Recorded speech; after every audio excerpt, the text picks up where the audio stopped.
Ողջույն հարգելի ուղևորներ, ձեզ հետ խոսում է օդանավի հրամանատար Աշոտ Հովակիմյանը, թռիչքը կտևի 2 ժամ 40 րոպե, առավելագույն արագությունը 850 կմ/ժ։ Խնդրում եմ զբաղեցնել ձեր տեղերը եւ կապել ամրագուտիները։ Գիտեք նշեմ, որ ես այսօր անցնում եմ Թոշակի, հետեւաբար սա իմ վերջին թռիչքն է։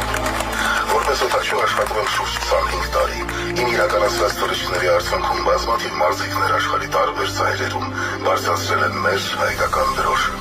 Շատ հիվանդներ հաղթել են մահը, ուժում ստանալով արտասահմանում, իր շատերը կյանքի մայրամուտին հասցրել են տեսնել իրենց երազանքի Փարիզը։ Շատ երիտասարդներ մեկնել են արտասահման լքելով իրենց ծնողներին։ Շատ հայրեր բախտիկը մահաճույքին թողնելով իրենց ընտանիքը նոր ընտանիք են կազմել արտերկրում։ Շատ մայրեր մեկնել են երեխաներ խնամելու, անխնամ թողնելով սեփական երեխաներին։ Շատ ուղևորներ թռիչքի ժամանակ վախենում են վթարից։ Ասեմ, որ վախենալու ոչինչ էլ չկա։ Թե